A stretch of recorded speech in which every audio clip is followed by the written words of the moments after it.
and we have organized to help the participant understand the practical step involved in preparing and the winning business plan. Okay, so now it's we are already waited 2 to 3 minutes.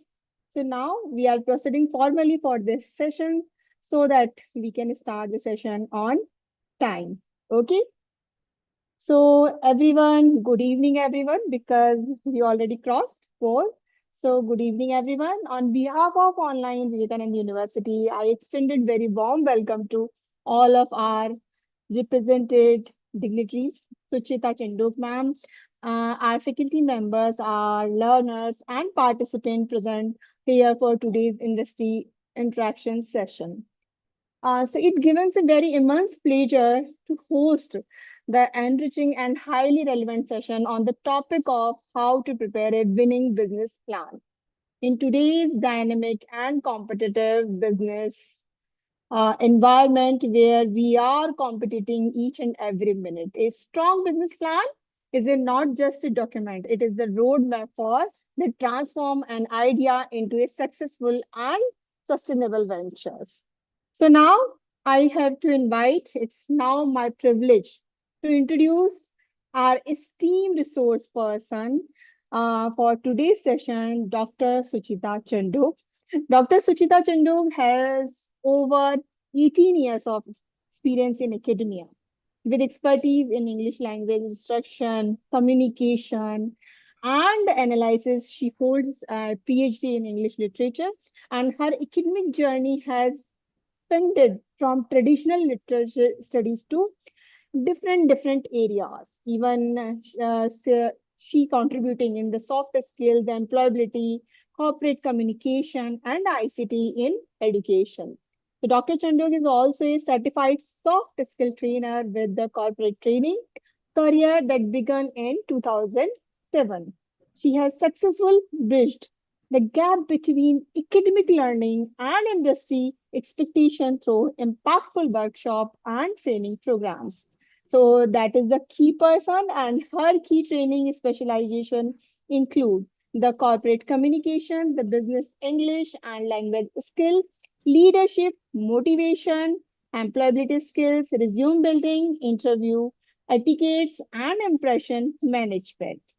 So now, with great pleasure, I now invited Dr. Suchita Chandok ma'am to address the participants and share her valuable insights on how to prepare a winning business plan.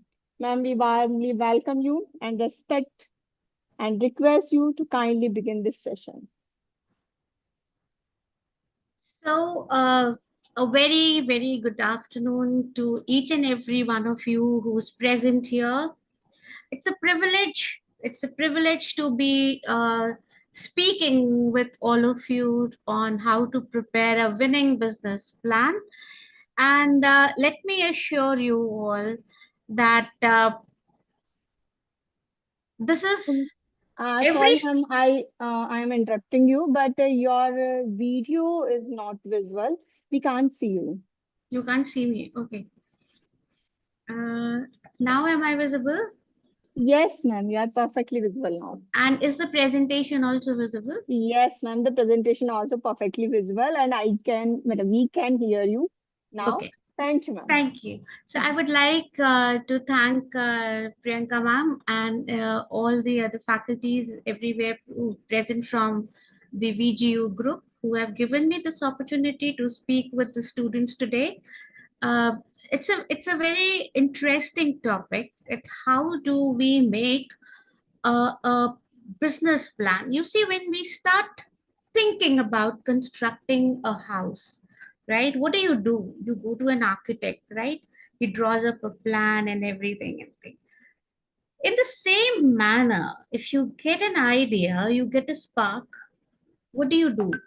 You first put it down somewhere, right? And then you plan on seeing how this is going to increase, how this is going to become your dream come true, your passion.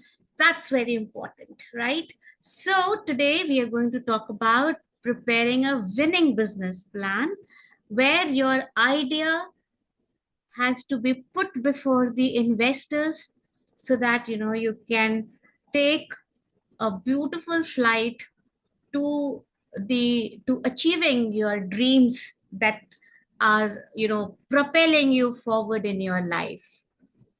So let's start with understanding what is the agenda for the presentation today. We'll start with what is a business plan, understand why is it important, how to select a business idea, identifying a real market problem, defining the target customer, preparing a value proposition, which is very important, studying the competitors, designing a revenue model, how do you project your finances to others, and finally, how do you present your pitch to your investors. So let me ask you, what is a business plan? You see, a business plan is a written document. Why is it important to write? It is important to write because when you write something, it enhances the clarity of what you want to do, right? So when you are giving directions to somebody or the Google map, you see, right, it just shows you, it takes you from step by step on that road, finally leading you to every corner, crossing everywhere, and takes you to the right place. In the same way, when we speak about a business plan, it's a written document that describes the idea, the business idea, the goals, the strategies, and the steps that you will take to make the business successful. Now, a business plan would include an executive summary. This is very important. What is a summary? It's a brief overview of the entire plan that you're going to present before somebody. Then you will talk about the business description, that what is that business? What does it do? And what is your vision for that business? Because if you are not starting a business or any idea, any dream of yours with a vision, it will be very difficult for you to reach your destination. So you should have a vision. That is why you see, we talk about visionary businessman, Dhirubhai Ambani, right? He had a vision. He wanted to take it forward somewhere. So you have to write down what the business will do and what is your vision for that business. Then you will have to do a market analysis, that research on the industry, who are your competitors, who are your customers going to be. Now you cannot randomly say everybody is my customer. No, your customers also have to be very selective. Then we come to the financial plan.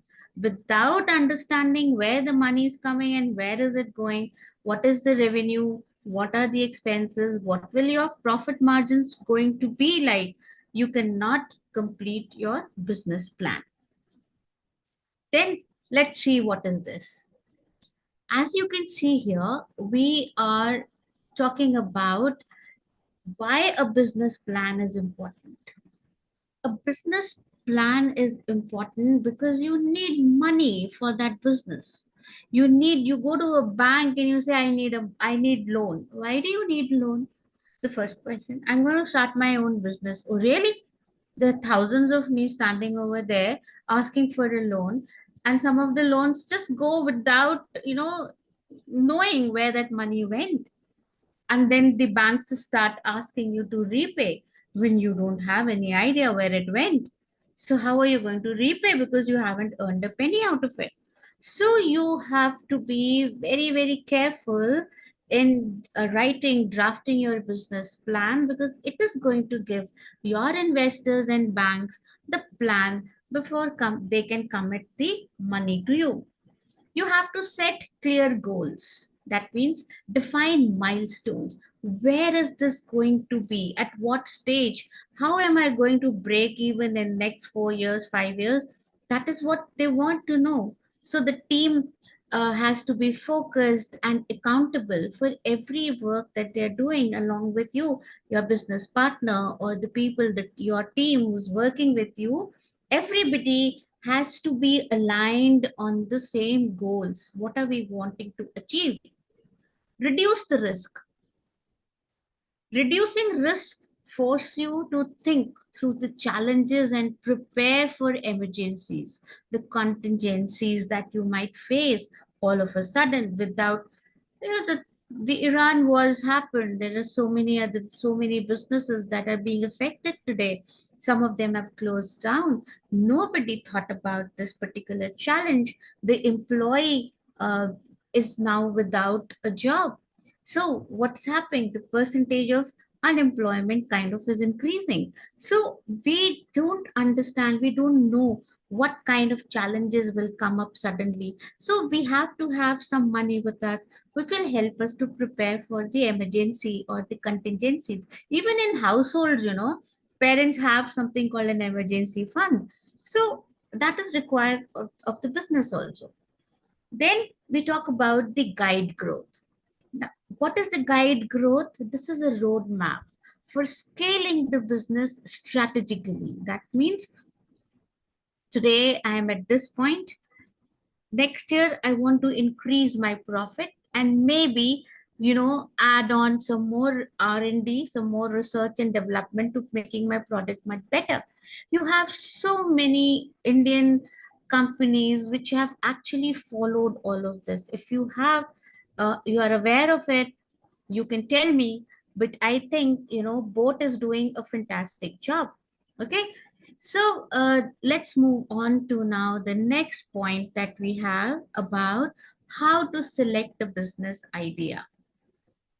I would like to tell you a small story over here about a business plan about a business called Teli.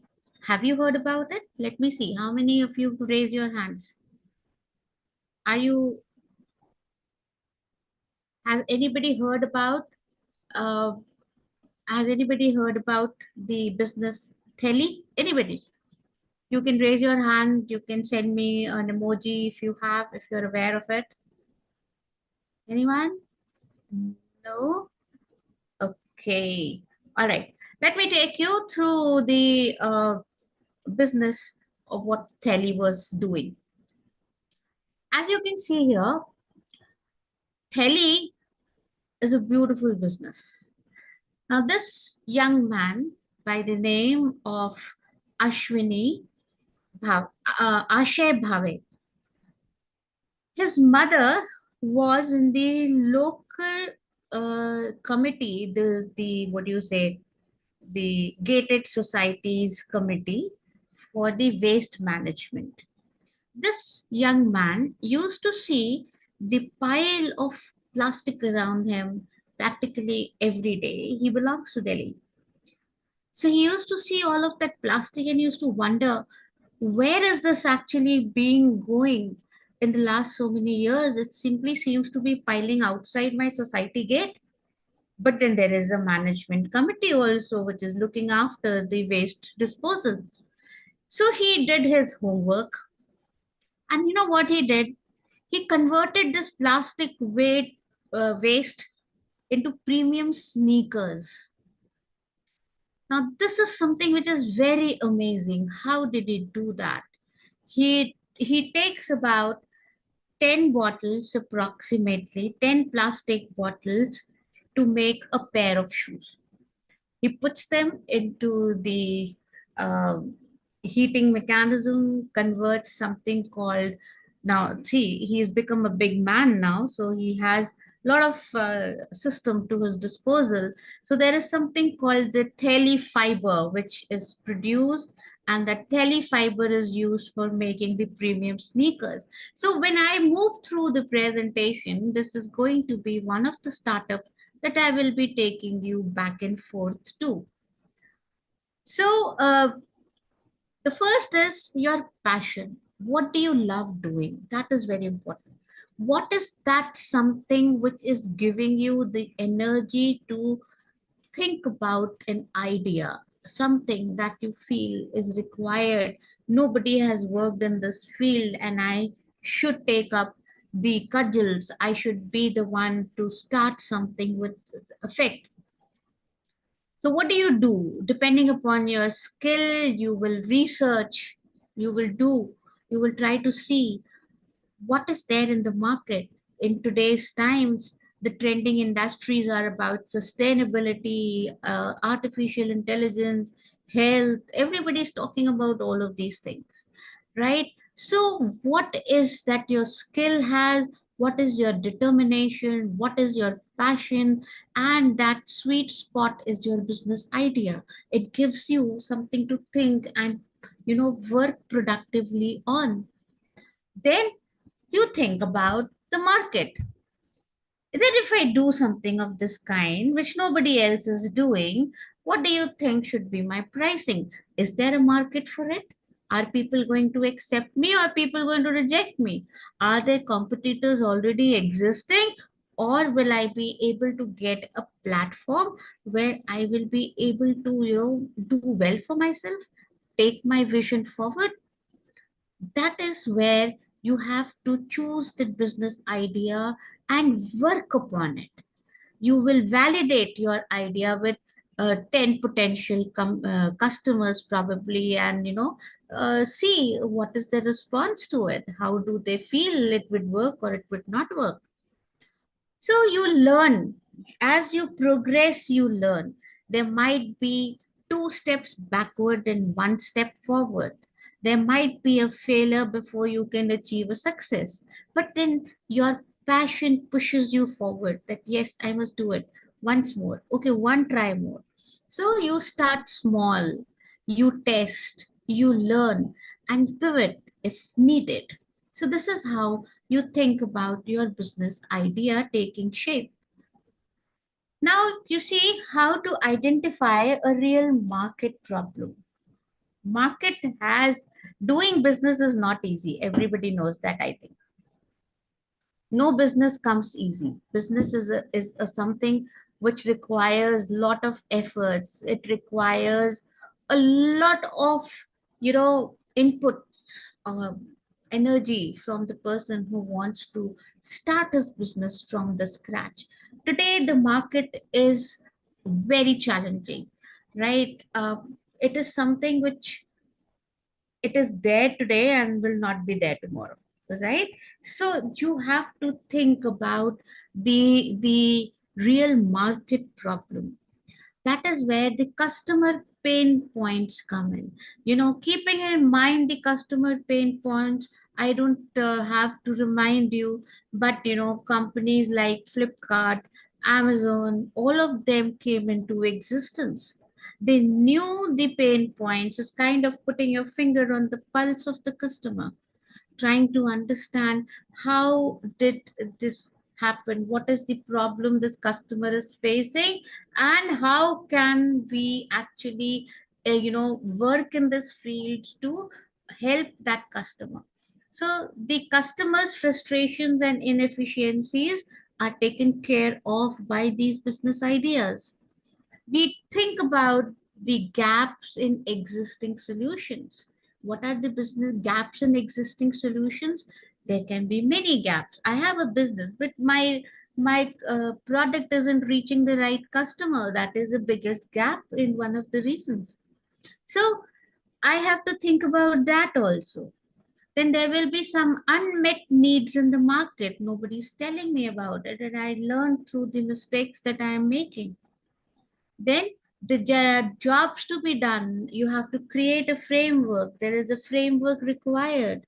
What if I need people to help me work? I have to be looking out for those kind of skills in the people to help me sustain myself or my business in the market.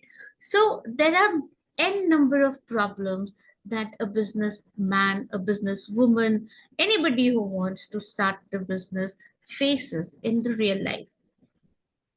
So what do?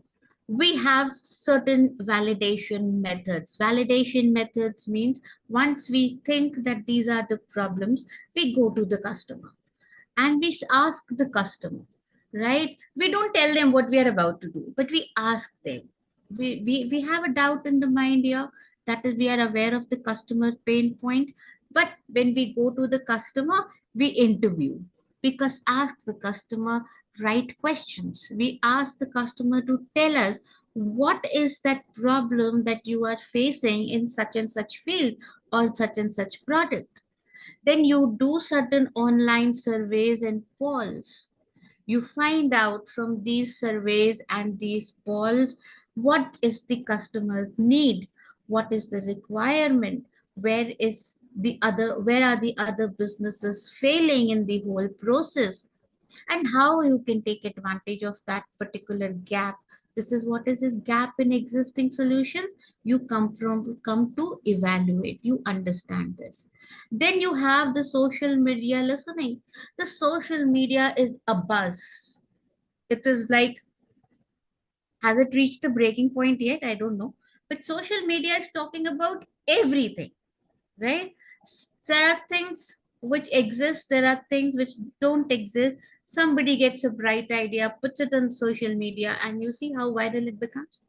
Your generation is already much aware of the social media handling. You know how things are uh, exploding on it, so I don't have to tell you that. But when I have a business idea which I want to put into action, I will definitely look into social media, that how are people responding about a particular item, a product, a service. Probably that will give me an idea that I need to better my idea, my pitch, rather than looking at somebody else's and thinking about how good or bad it is.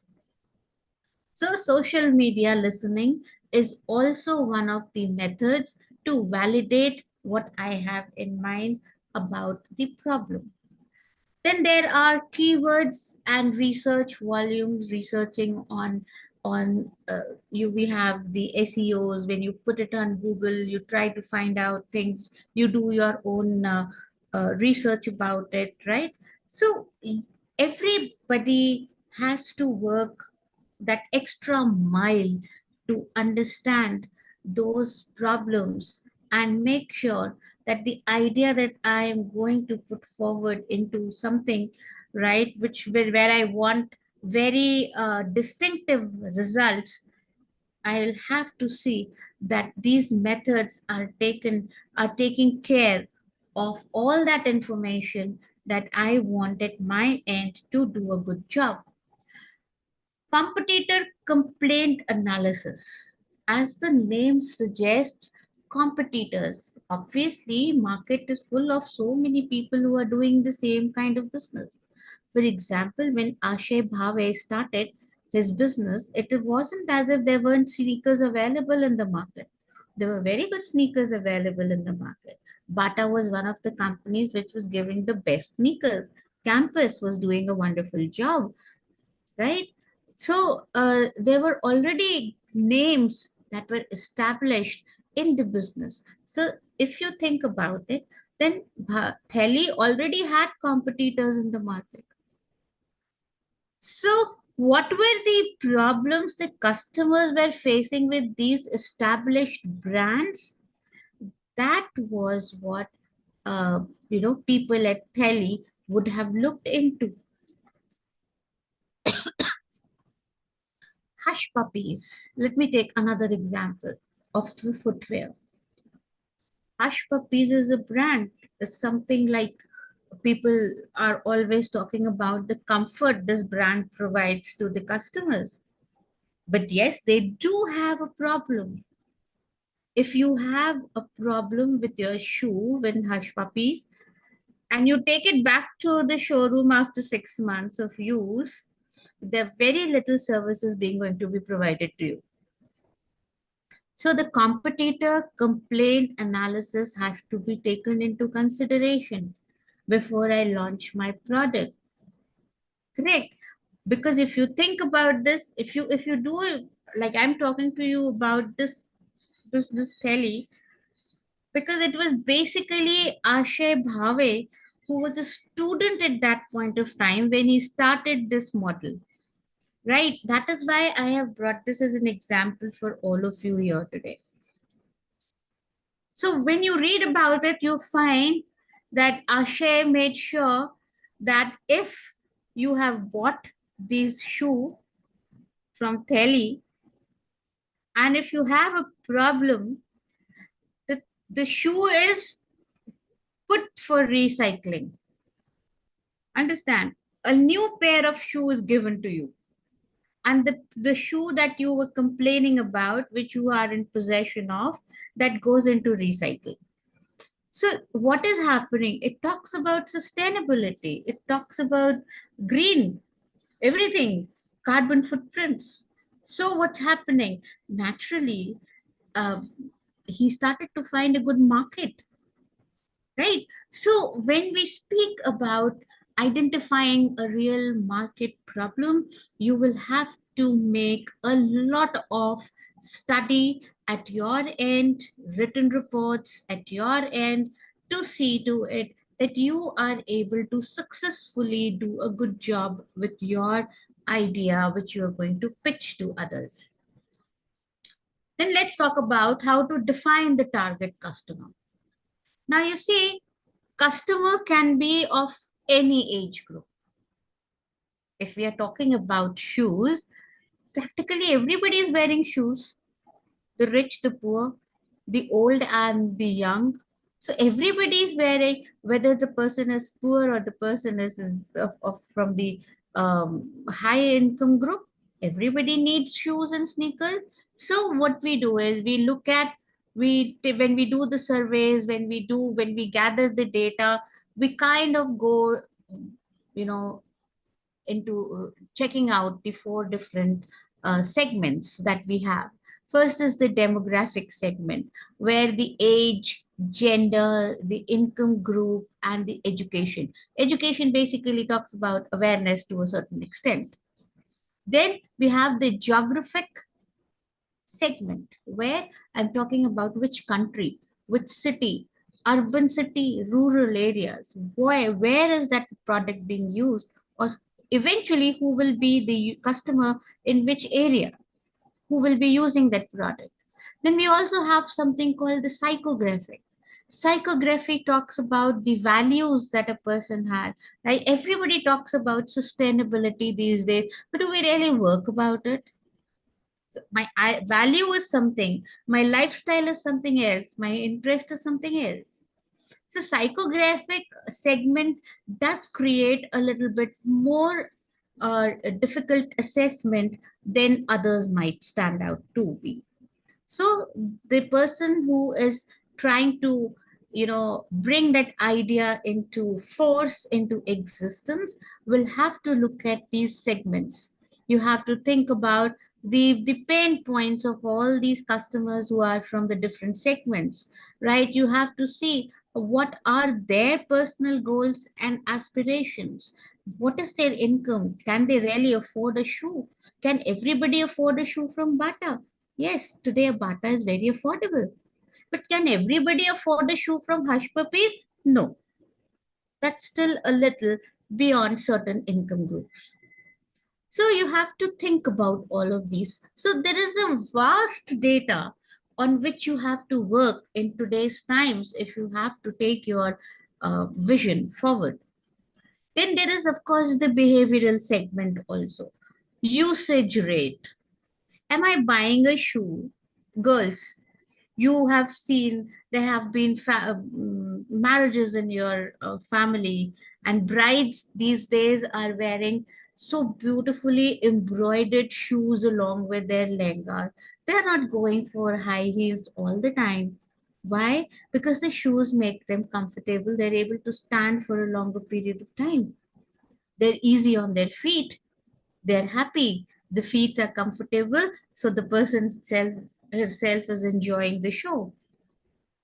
So then the shoe that that bride has worn with that lehenga may cost something like 6,000-7,000 rupees, because it should match the color, it should match the embroidery, and there are so many girlish fetish that we have, So the usage rate. What will be the usage rate? You think about it, where that shoe might get worn once or twice, probably, may maximum three times in their life. but I don't think so that it will be worn constantly because of the kind of embroidery and the design and the color that was for a different occasion, a valuable occasion in somebody's memory, a moment that created some kind of uh, memory for that person. So it won't get repeated. You're not going to wear that shoe and walk into Shoppers Stop one day. No, you would not do that. You would think three times. Then there's certain thing called loyalty, right? The people who are already using a particular brand and are happy with that brand, why should they switch their choice to your particular product? They need substantial reasons for that. Occasions, like I just said, I spoke to you about this uh, a wedding ceremony. Understand? So when we have to think about the customer who we would like to buy our product, we have to do a full homework, full study on that. We just can't take it lightly. So the line that all the people, everybody is my customer, is an absolute misgiving. It is not a correct statement. Among all the people, you will have to select a few who are going to be targeted to, to accept your product amongst them. So you have to think about the target customer. You have to define, again, this will give you a lot of data. You have to segregate a lot of information and work on it to ideally see who will buy and who will not promote your product. Next, let's talk about the value proposition. The Sorry to va- interrupt, ma'am. This side, Priyanka. Ma'am, can we put this presentation on the full mode because the text is very small. is it not in full mode? No, Now no, it's no, in full it's mode. not. No, ma'am. You have to click the presentation. Then yes, ma'am. Now it is. Now it Thank you. is in Thanks a full lot. mode. Yes, ma'am. Yes, ma'am. We can see clearly now. Thank Okay, you. it thought it all. So as you can see here, we're talking about the value proposition. Any product that you buy has a lot of value attached to it.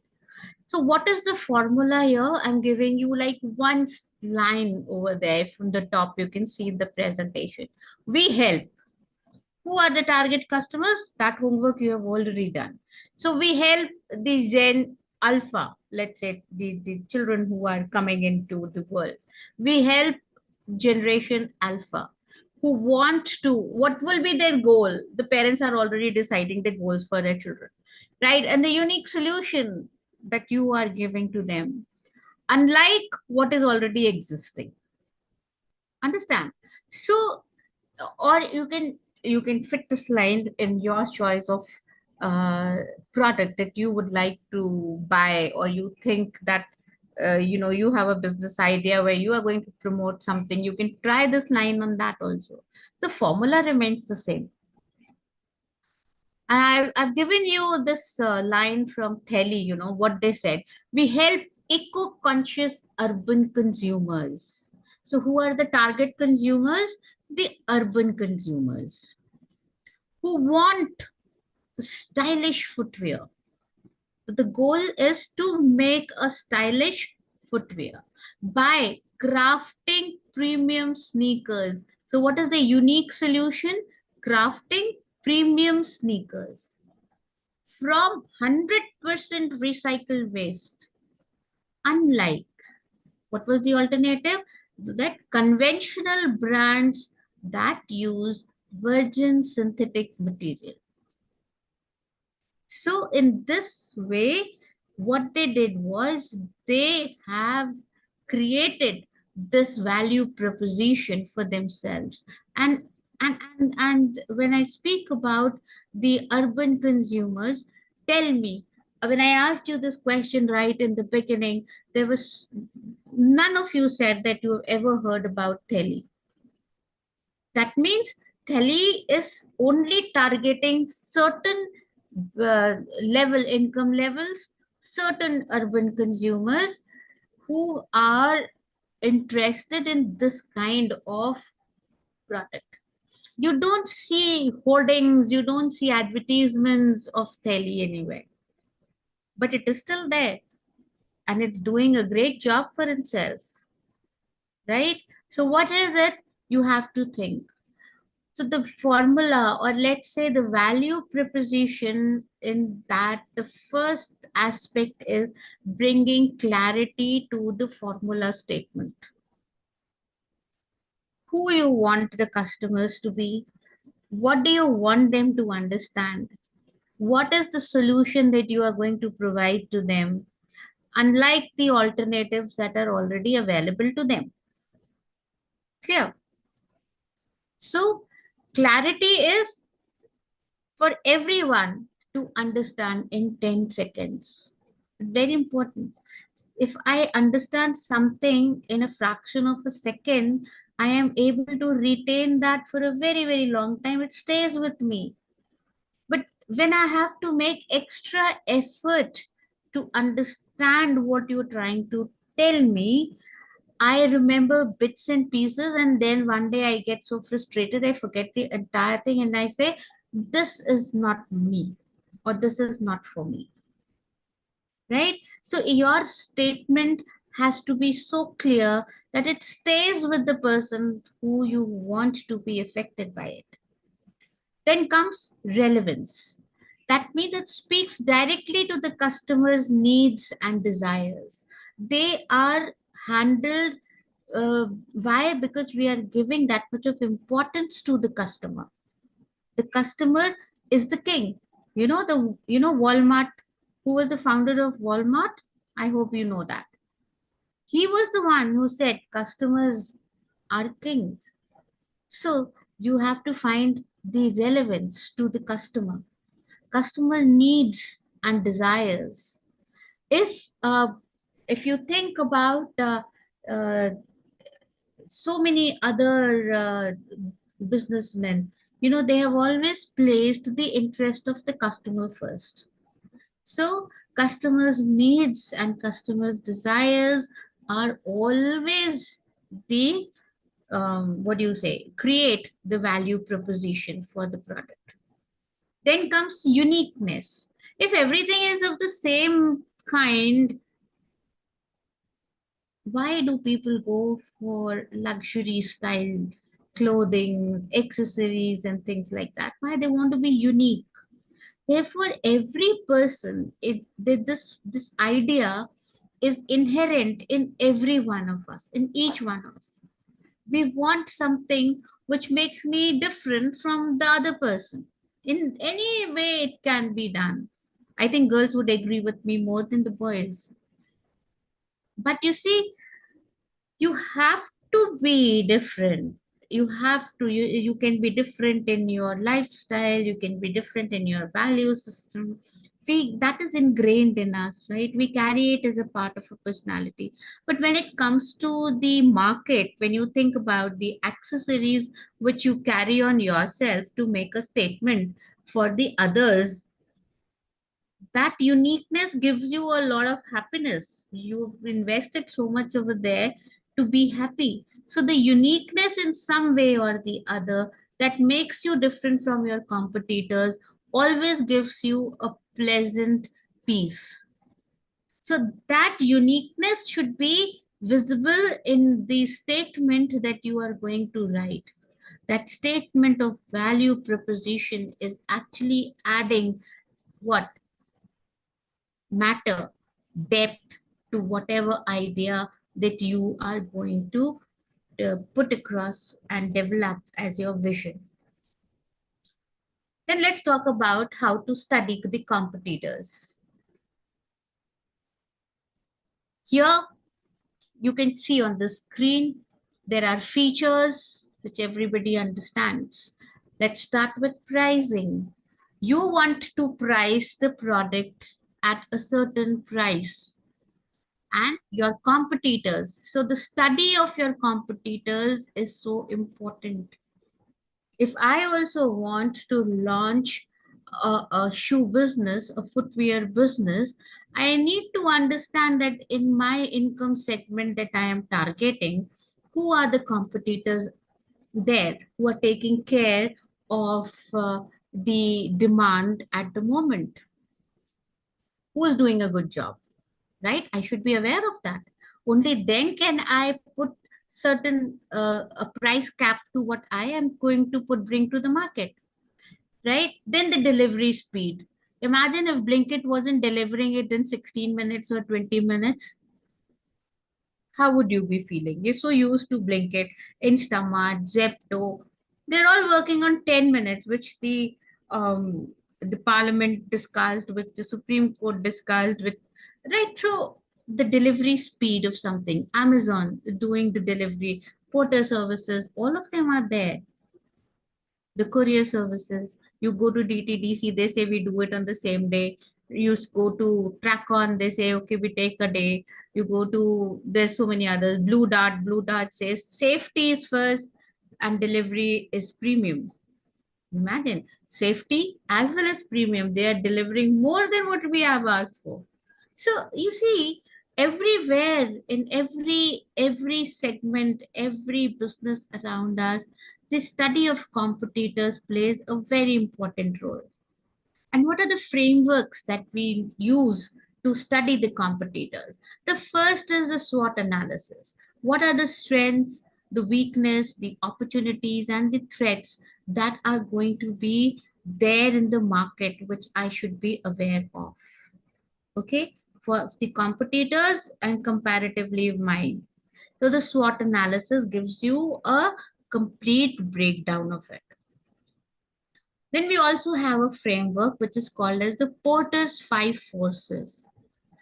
Porter was the one who created this business analysis model, and it helps in determining the competitiveness and the profitability.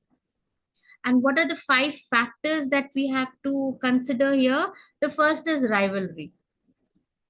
Rivalry of the competitors not only leads to price wars, but it can also get very aggressive. The second is the threat of new entries. Right now, who is new, who can disrupt my position in the market which I'm trying to establish? Are there people who are thinking on the same lines, or I am slightly different, or how can I be different? The third is the bargaining power of the customer or the buyer. Because the power of customer is so strong, it can drive a price down or it can demand a better quality. And the business will have to take care of that if they want to remain in the market.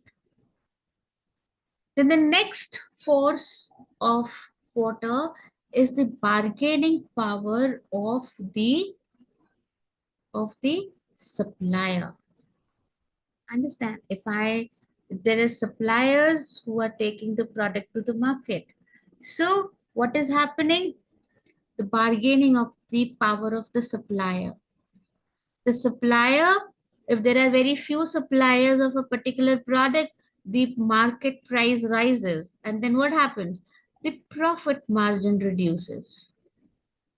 So that is also something which has to be taken into consideration. And last but not the least, there is a threat of substitution. If I don't get a flight ticket, but I have to go, what will happen? Either I take another uh, uh, flight by some other operator, or I switch to the train, right? Because I have to go. So how the consumer can find a product and use that particular product to get the job done is also one of the threat that is always looming ahead. So these are the Porter's five forces that the framework we have to consider as one of the framework in understanding the competitors. Then we also have something called a perceptual positioning map. Perception is a very decisive thing. It's very deceptive also, right? So when you study psychology, psychology comes into play over here. The perceptual positioning map includes your UX, that is the designing. Then it also has where individuals or system they take, organize, and interpret the sensory and the environmental data to make a decision. It's very important. What is available to me, whether I like it, I don't like it. Sometimes you need a product, but the look of that product or the packaging of that product, it's so hopeless. You say, okay, forget it. Just let's go. So what's happening? Perceptual, sensory. I didn't like the look of it, right? Environmental, we are talking about sustainability. Suddenly something say this is not sustainable. What happens? You suddenly drop it like a hot potato. You don't want to use it anymore. So that also allows you to study the competitors who have brought that particular product into the market and how that is being used by the customers, and what is the extent of understanding that particular power by you as a new business person bringing a vision into the market. Next, let's see what we can talk about the revenue model. No business thrives without money. If you want even to start a pen shop, you will have to think about what is your investment going to be and what is your profit going to be. So this expense, revenue generation and expenses, this is something which is a circular economy everywhere. So you have to think about it, that how are you going to get that money? Where are you going to utilize it? How are you going to get it first is a major problem. So the first is the direct sales. You sell it directly to service to the customer, right? Now again, Tele comes over here. Why? Because like I told you earlier, Tele, you don't see any advertisement, you don't see any hoarding, you don't even know the existence. Why? Because Tele works on a one-to-one basis. Thali does not, nowadays Thali, there are certain stores in India which have started to keep the shoes, the sneakers from Thali, but you don't find them spread across all the stores. Earlier, the customers used to directly connect with Thali to buy a sneaker, right? So it was just between the business and the customer. So you service directly to the customer. Apple Store does that. The ones who are using the Apple products, I'm sure would be able to validate this. Then you have the subscription method. You have pay Netflix something like 650 rupees a month to use the services, right? So that is recurring monthly. Sometimes people have to pay the annual fees also. That is how Netflix is able to sustain itself. Then you have something which is called as the free basic tier, the charge for premium features, Spotify. You listen to Spotify, you become a premium member, you pay some, I don't know, I think it's 119. I'm not very sure of that, right? So you become the somebody who is like doing a great job over there, right? So that's called as a freemium. That is the premium and free coming together, that becomes freemium. Dropbox, very important for all of us, right? That also works on the policy of freemium. Then we have commission system. So we earn and percentage from each transaction that is facilitated. Uber, you pay, you Uber, either you pay Uber, or when you have used the taxi service, you ask the driver to give you the QR code, right? The money goes into his account. So you're not paying Uber directly, but when Uber pays or takes the driver, certain percentage of his um, earning goes to Uber. So like it's kind of a 60-40. right? So there is some kind of a commission basis over there. Advertising, revenue, that is displaying ads to users. We come across Google and Facebook ads, right? When you are working on Facebook, you get plenty of ads. So they advertising through these platforms, they are able to generate some revenue for themselves. Licensing, every you do lot of work on the laptop these days. Even in fact, you have to purchase the license for Microsoft 360 degree also, right? Adobe does not give you anything in free. One, you can use one file just at one point of time, but then they advise you to take the license, purchase it. So that is, these are certain ways in which money is generated by the businesses. Now let's look at the financial model. You know that any startup that you will work with, right, it requires certain money. Now where is that money coming? We have already seen it comes from, we put it in the business plan that I'm going to put an ad, I'm going to put it on subscription basis, I'm going to do this, I'm going to do that, right? So the startup cost is very important because this is one time expense to launch equipment, licenses, websites, initial stocks, and so on and so forth. You may say AI tool designs the website and everything, but there's more to than what meets the eye, which requires investment. Then there are operating expenses. There are rent, you have to pay the salaries, you have certain utilities, then there's the marketing to take care of, right? So these are your operational expenses which you have to think about. Revenue projection is expected income based on the pricing into estimated sales volume.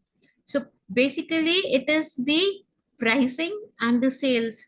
How much is it being sold for? How many items are being sold for? And then you calculate your revenue projection. Okay, if you have to meet a number, let's say you want 1 lakh rupees minimum monthly. Okay, so you'll have to break it down that how many sales are needed for that 1 lakh rupees monthly, and then you come down to an estimate of every day how many sales should take place. So if that is not met, naturally the output, the generation of that revenue will not be feasible.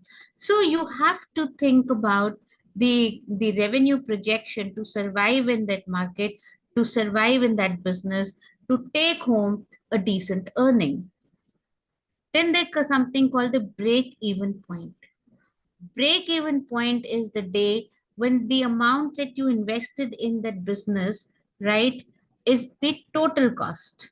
You are now not losing any business money, you are making a good profit. That is, it's like you break even. Then you have to maintain a profit and loss statement where the financial projection is important, because summary of income minus all the expenses over a period of time, that will define your profit margin. So the profit loss statements are very important in any business that you are going to do for yourself or with others in future. Finally, we have to put our or present our pitch to the investors. Now, this is very big problem. So when you are putting your pitch forward to the people, what are the things that you should keep in mind and perhaps prepare your presentations accordingly? That first is, what is the pain point? What is the problem? The pain point is also identified as the problem. So when we have already studied the market, we know what is the pain point. And the your idea, that solution which you are going to give to others to solve that problem. It all basically starts with problem solution. Okay. So what is your unique solution to make sure that the pain the customers or the people in general are facing can be eliminated? We don't talk about reducing it, we talk about its elimination. Okay. Then we talk about the market size. Currently, what is the market size? How many competitors are already there, right? Who is doing a good job? What are the plus points? What are the pros and the cons of that particular competitor? That market size and the opportunities that are visible to you will have to be discussed. Then comes the product. What are you doing in that product? What are you going to sell? What is the novelty in that product that you are going to bring to the market? Then you are going to talk about the business model, earnings. How are you going to earn? How much do you think you are going to earn?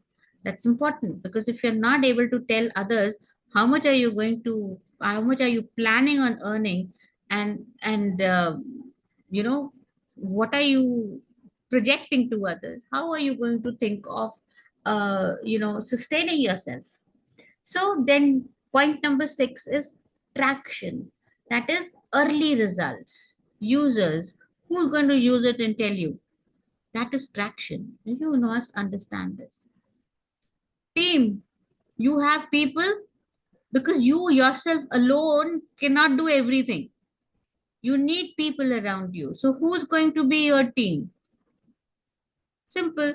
Look at the others. You want to get your wisdom tooth extracted. You need an anesthetic. You need a surgeon. You need a dentist, right? So who is the team? Team where all of them are aligned to helping you getting the reaching your goal and sustaining yourself. Follow the same plans that you are you have laid out for everybody to follow. So the team is important. Financials, like we just did, projections. How are we going to earn the money, right? What will be my income? How much do I need? What is my losses? What are my profit margins? Projections and needs will be discussed in your financials. And finally, you will ask, people going to ask, what do you need? The investor is going to ask, what do you need? How much do you need? And why do you need? What will you do with that amount? Understand? So when you are going to present your pitch, you need to think about all these factors. But remember, any pitch that exceeds the time limit is never successful. For everything, there is a time and place. That is why your pitch should be under 10 minutes.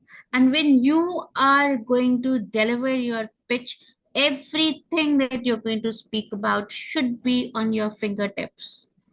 You can be asked any question.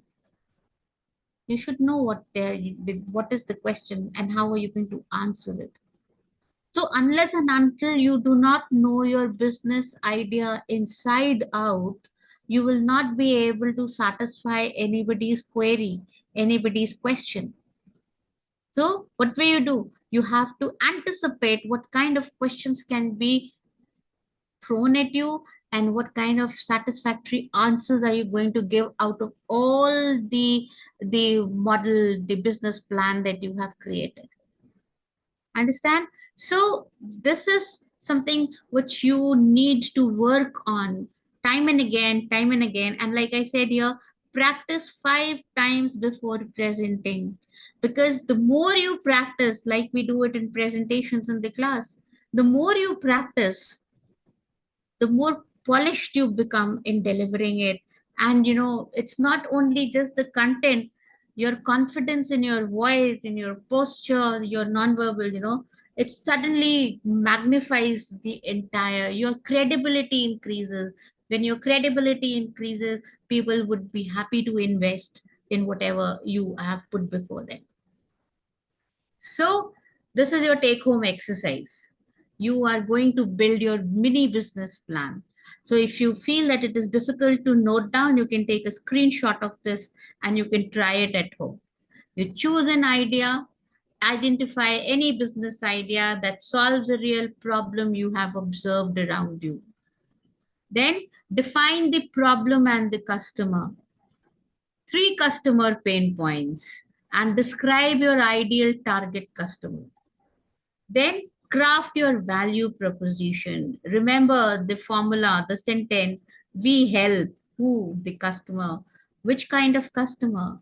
Who wants to give your goal satisfaction, and how that unique statement, that the uniqueness that you are going to create over there, right? Analyze your competitors. Even if you are staying in a locality, right, you will definitely have competitors there. There are so many people these days working from home without anybody realizing it also.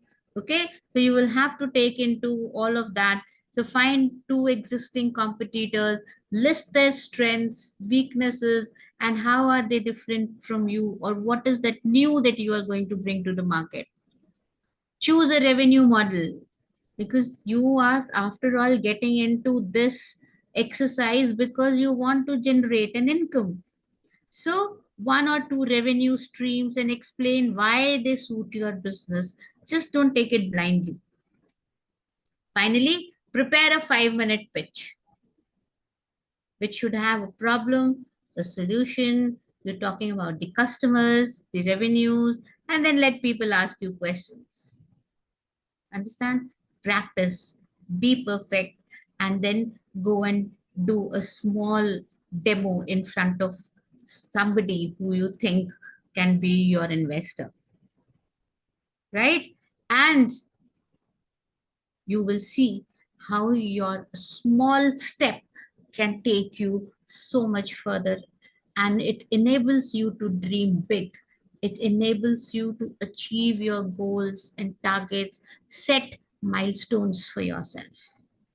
So, guys, with this, it's important that if to know that every great business is started with a plan, and now it's your turn to build one.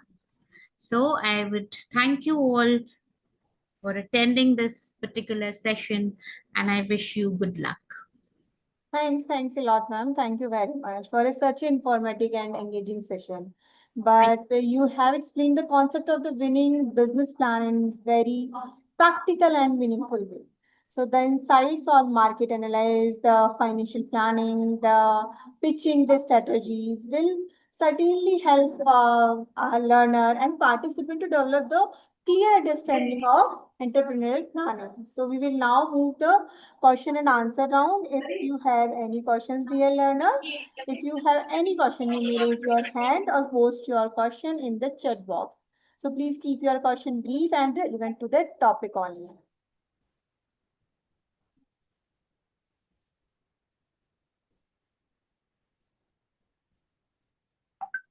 Any question? So I have a question because thank you, ma'am. Thank you. Nice session, ma'am. So much of thanks for you. Okay. And as a student telling about that, the session was very, very nice, very interactive. So one question that is starting I received. I'm just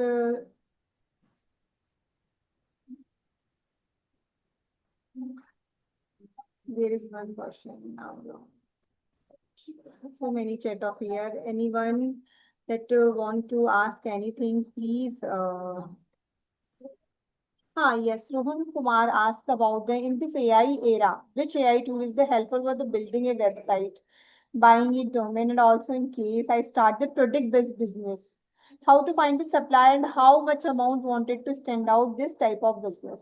So that is the very particular question, Rohan. Ma'am will answer you about the generic one because right now we are going to forward for this session and how you can create your own plan. So for the AI era, AI tool, you should R&D in your market. Rest of the answer from the ma'am side. It's all right. See, everything is AI dependent these days, right? So when you are thinking about, put aside, let me be very honest with you, put aside AI for some minutes and then think, okay, you are not using Turnitin for a business plan. Nobody is using that. So think about it, put AI aside, and then think that if there was no AI, how would you project a business for yourself? And then use AI probably to help you get some additional inputs on that. And a combination of that would definitely allow you to plan in or modify maybe a business plan which AI has given you. Understand what your creative mind gets you. AI cannot do that. I'm not against AI. Let me be very specific about it. I'm not against AI. AI is helpful in today's time. It is kind of creating a trust between you and me. It's always there, but use the human creativity also to get something. Understand, your grandfathers created businesses. We have the example, right, ma'am? MDH masale, who thought that we'd still be using it and there was no AI at that time? So look at the business models, study them. You cannot create suddenly a business model. You must refer to the existing business models to pick out the best that suits you and work on it. Ma'am, do you think I have addressed the question? And one more question: the boss consumer relationship, how make effective? I didn't get the question. The student asked about the how we can make the effective relationship for the boss and the consumer also.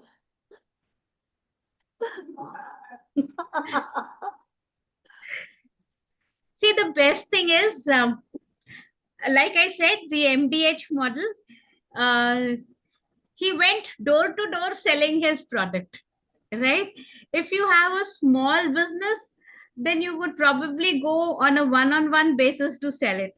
Nobody does that now, but you could probably use the store next door to keep your product and advertise it over there without putting in too much of money and trying to generate an interest in the customers. So once the interested customers approach you and you are the boss, then the networking establishes and the business grows. Thami tells us that the ma'am capital is the problem. Main problem is the capital in the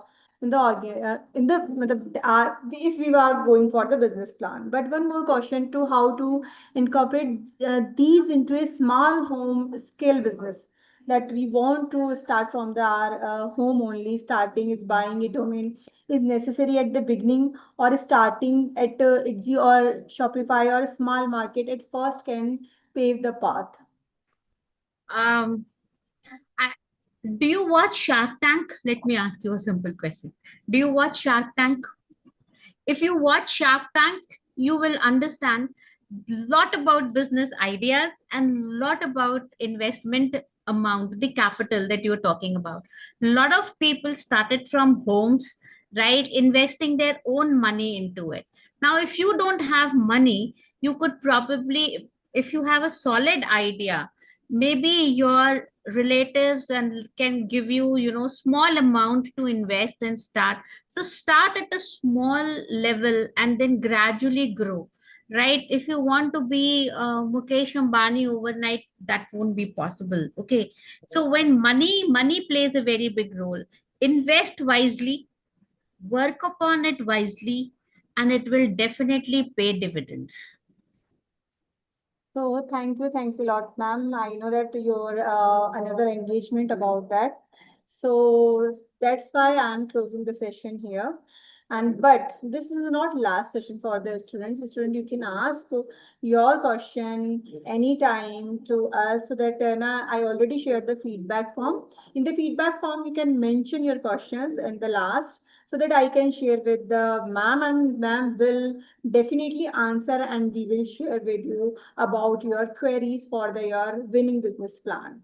So thank you, ma'am. Thanks a lot. I like to propose a formal vote of thanks for you on behalf of our university, and I extend very sincere gratitude to our esteemed speaker, Dr. Suchita Chandhok, ma'am, for sparing her valuable time and knowledge and experience. Your session definitely provided our participant with a very practical insight into the preparing a strong and effective business plan.